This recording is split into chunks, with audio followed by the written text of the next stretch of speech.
अस्सलाम वालेकुम। 9th class biology का आज से आपका चैप्टर नंबर 4 स्टार्ट कर रहे हैं, सेल्स एंड टिश्यूज़। इससे पहले आपने प्री 9th में ये चीज़ पढ़ी होगी कि कैसे एटम्स ऑर्गेनाइज होके ऑर्गेनाइलीज बनाते हैं, फिर ऑर्गेनाइलीज से एक सेल बनता है, ठीक है, और सेल से टिश्यू, फिर टिश्यू से ऑर्गन और एक इंडिविजुअल बन जाता है, ठीक। तो अभी आप देखोगे कि सेल किसने डिस्कवर किया था, ये सबसे पहले किसको पता चला था कि सेल भी कोई चीज़ होती है, सेल भी एग्जिस्ट करता है, ठीक है। सेल किसने डिस्कवर किया, सेल्स किस टाइप के हो सकते हैं, और सेल के अंदर क्या क्या स्ट्रक्चर्स हैं, ठीक है, और फिर किस तरह सेल्स मिलके टिश्यूज़ बनाते हैं, ठीक है। तो ये चैप्टर आपका सिर्फ सेल्स पर है, ठीक है, क्योंकि टिश्यूज़ भी सेल से ही बनते हैं। तो सबसे पहले हम देखते हैं कि सेल की हिस्ट्री देखते हैं, क्योंकि सेल नेकेड आई से नज़र तो नहीं आता, तो इसलिए किसी ने डिस्कवर किया होगा, लेकिन किस तरह उसे मिला कि कोई सेल होता है, कोई ऐसी चीज़ होती है जो हमें नज़र नहीं आ रही, क्योंकि नज़र नहीं आ रही तो एक चीज़ नज़र नहीं आ रही तो उसका मिलना इतना आसान नहीं है, ठीक है। किसी को उसके बारे में आइडिया होना कि ये चीज़ एग्जिस्ट कर रही है जो दिखाई नहीं दे रही, ये थोड़ा सा इम्पॉसिबल सा लगता है। तो हम देखते हैं कि सेल्स कैसे डिस्कवर हुए, कैसे किसी के माइंड में आइडिया आया कि सेल्स भी कोई चीज़ है, ठीक। तो सबसे पहले हम हिस्ट्री देखते हैं। 1595 में एक साइंटिस्ट जी जेंसन ने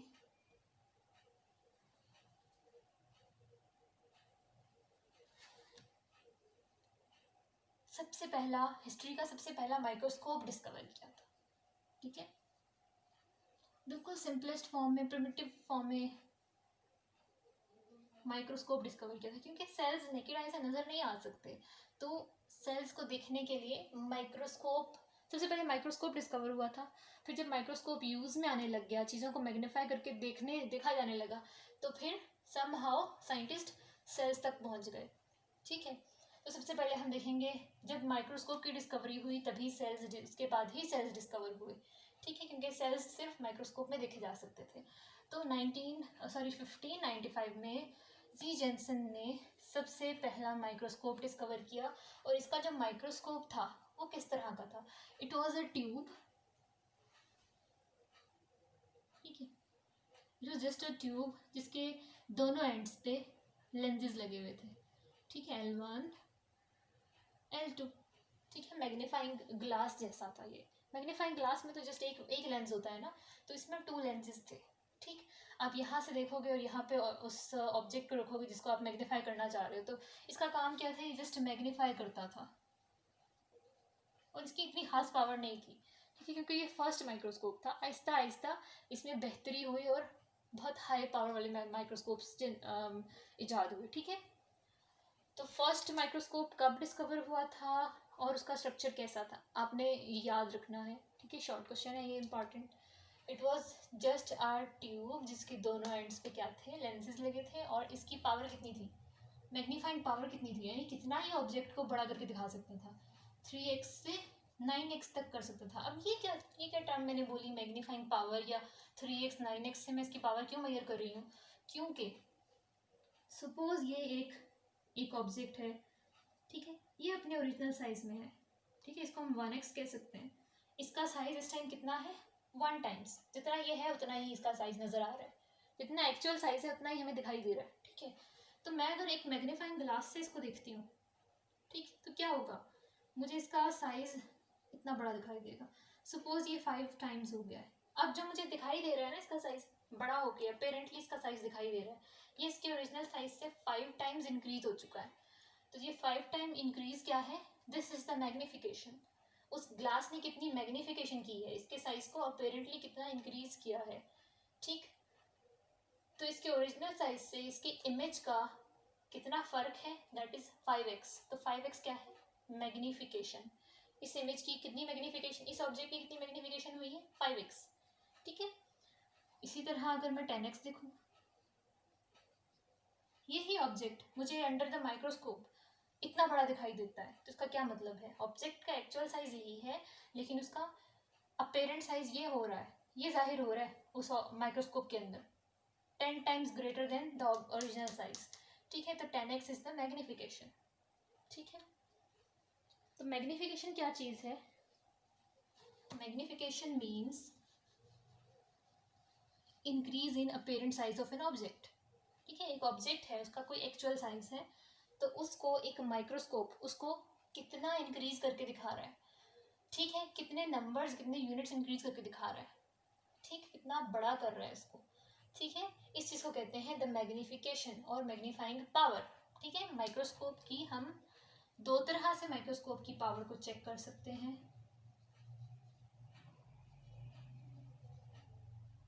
एक तो मैंने बता दिया मैग्नीफाइंग पावर या मैग्निफिकेशन, यानी 9x 10x एट्सेट्रा, कितना इनलार्ज हो रहा है। Magnification is just the enlargement, ठीक है, the enlargement of image.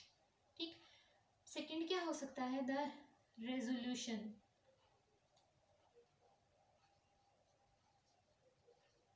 Resolution क्या होता है, इसकी हम कॉमन सी एग्जांपल लेते हैं। सपोज मेरे पास ये एक कैमरा है, ठीक है, अब ये किसी एक खास पॉइंट पे ही फोकस कर सकता है, ठीक, मतलब इतना हमने डिस्टेंस रखा है, ये एक ऑब्जेक्ट है, सपोज ये एक मैंने कैंडल रखी है और मैं इसकी पिक्चर लेना चाहती हूँ, ठीक, इस कैमरा से, ठीक है, तो मैंने 2 कैमराज लिए हैं, उन दोनों कैमराज से मैंने पिक्चर ली, कैमरा 1 कैमरा 2, ठीक है, इसी ऑब्जेक्ट की पिक्चर ली है, ठीक। तो कैमरा 1 जो था उसकी रेजोल्यूशन अच्छी नहीं थी, रिजॉल्विंग पावर अच्छी नहीं थी, तो ये पिक्चर ब्लर आएगी, ठीक है। अगर तो पिक्चर ब्लर आई है मीन्स इसके जो एजेस हैं वो ऐसे फजी से आए हैं, मतलब क्लियर नहीं है, क्लियर डिस्टिंक्शन नहीं हो रही इसकी एज में, ठीक, तो ये ब्लर पिक्चर आएगी, ठीक है। और अगर मैंने कोई हाई रेजोल्यूशन का कैमरा लिया है, हाई रेजोल्यूशन कैमरा, तो उसमें क्या होगा, ये पिक्चर बिल्कुल ऐसे ही शार्प सी क्लियर कट सी आएगी, ठीक है। इसकी माइनर डिटेल्स भी मुझे नज़र आ रही होंगी। अगर मुझे एक पिक्चर की माइनर डिटेल्स भी क्लियरली नज़र आ रही हैं, इट मीन्स कि वो जो ऑब्जेक्ट था, जो मैंने यूज़ किया यहाँ पे, जो डिवाइस यूज़ की है, that is of high resolving power, ठीक है, उसकी रेजोल्यूशन ज़्यादा है या उसकी रिजॉल्विंग पावर ज़्यादा है। तो रेजोल्यूशन, मैग्निफिकेशन क्या है, जस्ट इनलार्जमेंट, रेजोल्यूशन क्या है, द क्लैरिटी, वो इमेज जो लार्ज हुआ है ना, वो इमेज कितना क्लियर नजर आ रहा है, उसकी कितनी डिटेल्स नजर आ रही हैं, ठीक है। तो रेजोल्यूशन क्या है, it is the clarity of an image, या कितनी ज़्यादा डिटेल्स उस इमेज की हमें दिखाई दे रही हैं, ठीक है। तो माइक्रोस्कोप की ये दोनों तरह से पावर्स मेजर की जाती हैं, ठीक है, उसकी मैग्नीफाइंग पावर कितनी है और उसकी रिजॉल्विंग पावर कितनी है, रेजोल्यूशन कितनी है, ठीक है। तो रेजोल्यूशन को हम प्रॉपरली डिफाइन कैसे करते हैं, resolving power is the distance, minimum distance between two object.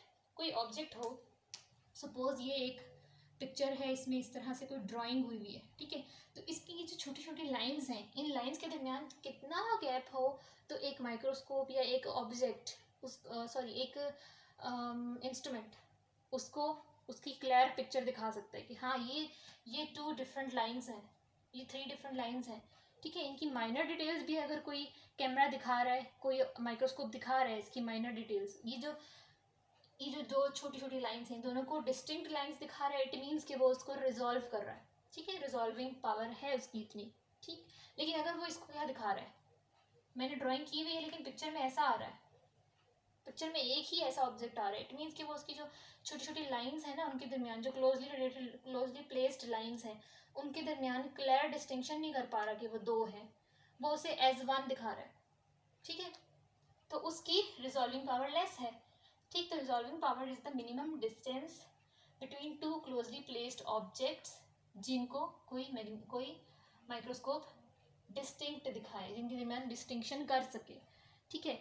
इसी तरह जैसे हमारी आँख है, हमारी आई में लेंस होता है, कन्वेक्स लेंस, ठीक है, तो कन्वेक्स लेंस भी चीज़ों को इनलार्ज करके दिखाता है, ठीक। तो हमारी आई में भी ऐसा ही मैकेनिज्म होता है, ठीक है। तो हमारी आई का जो नेचुरली रिजॉल्विंग पावर है वो है 0.1 मिलीमीटर।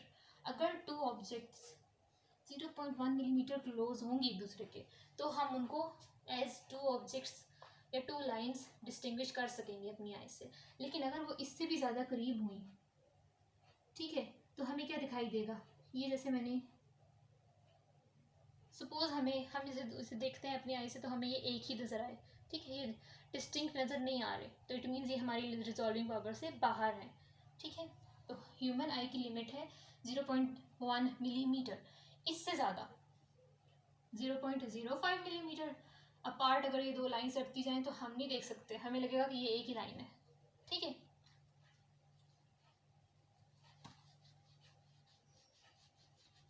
तो अब हम देखते हैं, हमने देख लिया रिजॉल्विंग पावर, मैग्नीफिकेशन और थोड़ी सी हिस्ट्री माइक्रोस्कोप की। तो स्टार्ट में जो माइक्रोस्कोप बना था वो इस तरह से जस्ट एक ट्यूब था जिसकी रिजॉल्विंग पावर बहुत कम, मींस मैग्नीफिकेशन पावर बहुत कम थी, 3x to 9x। ठीक है, उसके बाद ऐसा ऐसा मॉडिफिकेशन हुई और हाई मैग्नीफिकेशन पावर वाले माइक्रोस्कोप्स इन्वेंट हुए। तो सबसे तो 2 टाइप्स ऑफ माइक्रोस्कोप आज यूज़ में है, एक है लाइट माइक्रोस्कोप और एक है इलेक्ट्रॉन माइक्रोस्कोप। ठीक,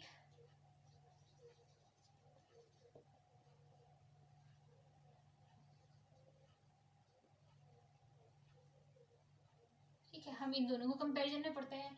लाइट माइक्रोस्कोप क्या है, इसका बेसिक प्रिंसिपल क्या है कि light beam is passing from an object. ठीक है, ये अगर ऑब्जेक्ट है, ये आपका ऑब्जेक्ट है। ठीक है, यहाँ से लाइट रेज आ रही हैं, इसके अंदर से पास होंगी। ठीक, यहाँ पे लेंसेज रखे होंगे। ठीक, डिफरेंट लेंसेज में से पास होंगी और यहाँ पे ऑब्जर्वर का आई होगा। ठीक है, या कैमरा होगा या आई। ठीक है, तो एक लाइट माइक्रोस्कोप में क्या होता है, light beams, light rays are passed from the object and through the lenses. ठीक है, एंड फाइनल इमेजेस मैग्नीफाइड, और फाइनल इमेज जो होगा and at the end you will observe a large image of that small object. ठीक है, light microscope में क्या होता है, जस्ट 2 लेंसेज यूज होते हैं और ऑब्जेक्ट के अंदर से, ऑब्जेक्ट में से लाइट की रेज पास होती भी आएंगी, उन लेंसेज से मैग्नीफाई होंगी और आप उसको ऑब्जर्व कर लोगे। ठीक है, आपको एक लार्ज सा इमेज नजर आएगा। ठीक है, सपोज करो आपकी आई को इतना बड़ा इमेज नजर आ रहा है इसका। ठीक है, इतना बड़ा बॉक्स नजर आ रहा है आपको। सही, लाइट माइक्रोस्कोप किस बेसिस पे काम करता है, लाइट बीम पे, लाइट रेज पे। ठीक है,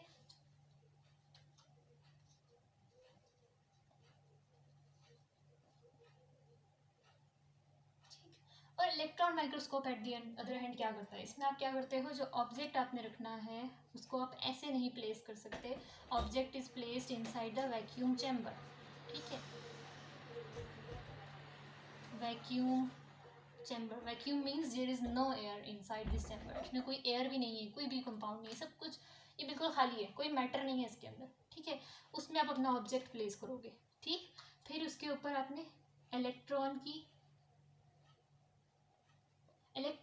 फास्ट मूविंग इलेक्ट्रॉन्स आपने उसके ऊपर बम्बार्ड करना है। ठीक है, इलेक्ट्रॉन की बीम उसके ऊपर फॉल करानी है। ठीक है, वो इलेक्ट्रॉन्स जो है वो इसमें से पास करेंगे और यहाँ से टकरा के वापस भी आएंगे। ठीक है, जो भी करेंगे।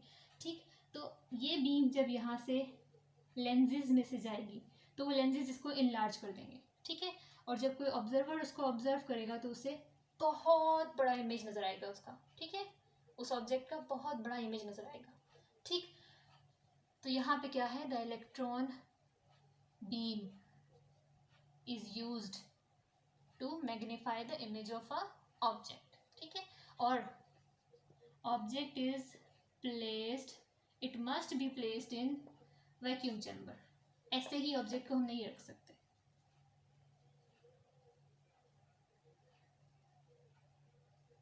ठीक है, नेक्स्ट हम देखते हैं लाइट माइक्रोस्कोप की जो मैग्नीफिकेशन है, मैग्नीफिकेशन होती है इसकी 1500x।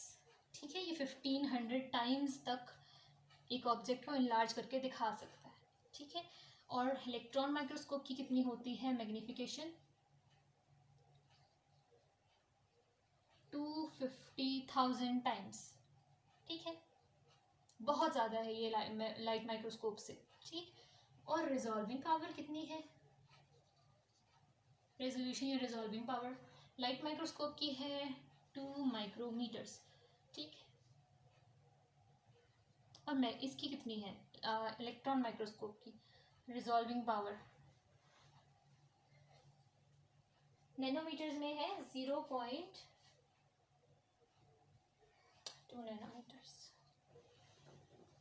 नैनोमीटर्स, ठीक है। अब माइक्रोमीटर्स जो है ये, इसको आप ऐसे लिख सकते हो, माइक्रोमीटर्स की जगह आप ऐसे लिख सकते हो 10⁶, ठीक है। और नैनोमीटर की जगह आप ऐसे लिख सकते हो 10⁹, ठीक। तो इसका आंसर बहुत स्मॉल आता है, इसका थोड़ा सा लार्ज आता है। तो रिजॉल्विंग पावर लाइट माइक्रोस्कोप की लेस है as compared to electron microscope, ठीक। अभी तक कौन सा वाला अच्छा जा रहा है? ये वाला, इलेक्ट्रॉन माइक्रोस्कोप ज़्यादा एडवांस जा रहा है, ठीक है। नेक्स्ट हम देखते हैं कि अच्छा अगर लाइट माइक्रोस्कोप की रिजॉल्विंग पावर इतनी कम है और इलेक्ट्रॉन माइक्रोस्कोप जैसे बहुत ज़्यादा हाई मैग्नीफिकेशन और रिजॉल्विंग पावर देता है, तो लाइट माइक्रोस्कोप को क्यों यूज़ करते हैं? जस्ट उसी को यूज़ करना चाहिए, इसको तो ड्रॉप कर देना चाहिए, ठीक है। तो अब यहाँ पे ये डिफरेंस आता है कि लाइट माइक्रोस्कोप जो है ये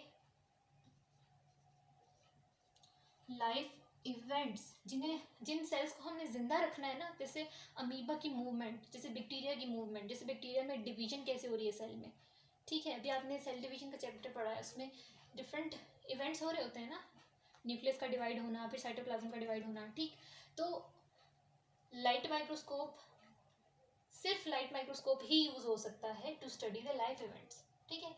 इलेक्ट्रॉन माइक्रोस्कोप में हम लाइफ इवेंट्स नहीं पढ़ सकते, ऑल्दो ये बहुत छोटी छोटी छोटी छोटी डिटेल्स दिखाता है, लेकिन क्यों? क्योंकि हमने ऑब्जेक्ट को वैक्यूम चैम्बर में रखना है, और वैक्यूम में वो जो सेल है वो लिविंग नहीं रह सकेगा, क्योंकि वहाँ कोई ऑक्सीजन नहीं है, कोई गैस नहीं है, ठीक है। तो यहाँ पे हम no life event can be studied, ठीक है। हम इसमें लाइफ इवेंट स्टडी नहीं कर सकते, इसकी ये एक लिमिटेशन आ जाती है, ठीक है। और इसकी क्या लिमिटेशन है? लाइफ इवेंट्स तो हम स्टडी कर सकते हैं, माइटोसिस, मियोसिस और मूवमेंट ऑफ अ सेल और ये सब चीज़ें हम स्टडी कर सकते हैं, लेकिन ये मैक्सिमम आपको सिर्फ एक सेल दिखा सकता है, ठीक है, नॉट इट्स ऑर्गेनेलीज, ये उसकी ऑर्गेनेलीज या उनकी माइनर डिटेल्स नहीं दिखा सकता, ये सेल से छोटे स्ट्रक्चर नहीं दिखा सकता, ठीक है। सबसे ज़्यादा ये सेल ही दिखा सकता है, ठीक है।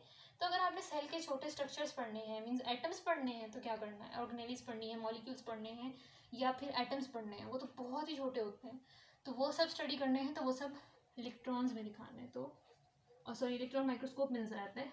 सब सेलुलर प्लस एटॉमिक लेवल तक ये सब डिटेल्स दिखाता है, ठीक है। तो ये कंपेरिजन की फॉर्म में आपने इसी तरह से इसको याद रखना है, बहुत अच्छे तरीके से इस तरह से याद होगा। इसका क्या बेसिक प्रिंसिपल है? Light beams are fold on an object, और उसके बाद उसका लेंसेज से उसका इमेज इनलार्ज होता है, ठीक है। इलेक्ट्रॉन माइक्रोस्कोप में क्या होता है? Electron beam is pass through an object और फिर लेंसेज उसको इनलार्ज करते हैं, ठीक है। इसकी मैग्नीफिकेशन पावर कितनी है? 15x। इसकी क्या है? 250,000x। Resolving power is 2 micrometers, 0.2 nanometers. Light microscope can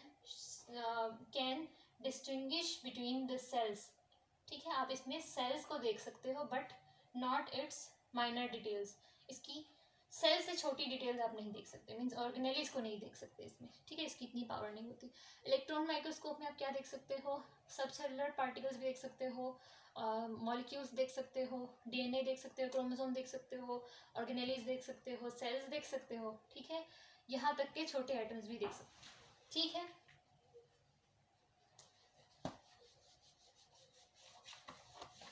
एक और चीज़ है, इलेक्ट्रॉन माइक्रोस्कोप की 2 डिफरेंट टाइप्स हैं।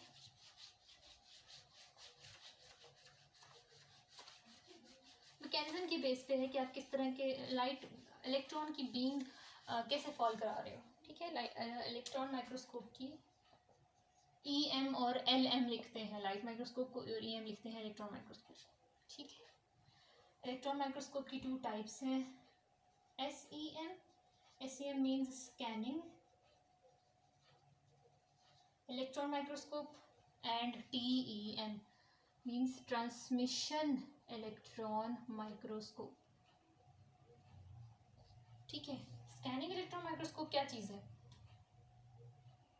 इसमें जो इलेक्ट्रॉन की बीम है वो ऑब्जेक्ट के, ये अगर ऑब्जेक्ट है सपोज, ये आपका ऑब्जेक्ट है जिसको, ये वो स्पेसिमेन है जिसको आप स्टडी करना चाह रहे हो, ठीक है। इलेक्ट्रॉन की बीम उसके बीच में से पास होगी, ठीक है। और क्या होगा, अगर उसके बीच में से पास हुई है तो उसके इंटरनल स्ट्रक्चर्स दिखाएगी,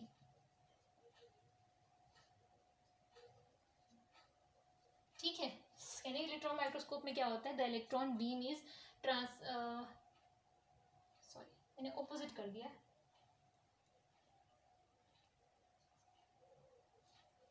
यहाँ पर आएगा ट्रांसमिशन इलेक्ट्रॉन माइक्रोस्कोप, क्योंकि इलेक्ट्रॉन की बीम किसी ऑब्जेक्ट के इंटरनल स्ट्रक्चर्स को क्रॉस करती हुई उनको उनमें से ट्रांसमिट होती हुई जाए तो हमें इंटरनल स्ट्रक्चर की डिटेल्स मिलेगी, ठीक है। इंटरनल ऑर्गेनेल्स की पिक्चर्स नजर आएंगी, ठीक है, जिसको हम कहते हैं ट्रांसमिशन इलेक्ट्रॉन माइक्रोस्कोप, क्योंकि electron beam is transmitted through the object, उसमें से पास हुई है, ठीक है। और स्कैनिंग इलेक्ट्रॉन माइक्रोस्कोप क्या होगा, जिसमें इलेक्ट्रॉन बीम एक ऑब्जेक्ट के सरफेस पर फॉल करेंगी और फिर बाउंस बैक होंगी, ठीक है। Electron beams are bounced back, यानी रिफ्लेक्ट हो जाएंगी, जैसे लाइट किसी मिरर पे फॉल करती है और फिर रिफ्लेक्ट होती है, ठीक है, उसमें से क्रॉस नहीं हो सकती तो वापस आ जाती है, ठीक। इसी तरह इलेक्ट्रॉन बीम किसी ऑब्जेक्ट पर फॉल करेंगी, रिफ्लेक्ट बैक होंगी, तो क्या हुआ, वो उसमें से पास तो हुई नहीं ना, तो उसकी इंटरनल ऑर्गेनेल्स तो दिखा नहीं सकती, इंटरनल स्ट्रक्चर तो दिखा नहीं सकती, तो क्या दिखाएंगी, जस्ट उसकी सरफेस की डिटेल्स दिखाएंगी। जैसे सेल मेम्ब्रेन अगर स्टडी करनी है तो cell electron scanning electron microscope use करेंगे, ठीक है। लेकिन अगर सेल की ऑर्गेनेल्स स्टडी करनी है तो TEM यूज़ करेंगे, ठीक।